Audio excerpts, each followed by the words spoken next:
Hey! In front of me is Samsung Galaxy Z Fold 4 and today I would like to show you how you can change all the food apps on this Samsung. First of all, go into Play Store and install your new food app. I will go with Opera Mini Browser. When it's ready, you don't have to open it, just wait for it to download and click on Home button. Now go into Devices Settings and tap on Apps section.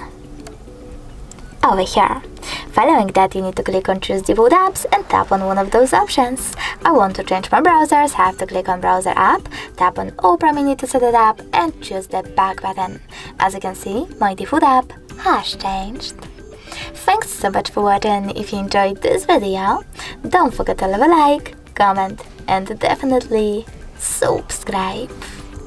Bye!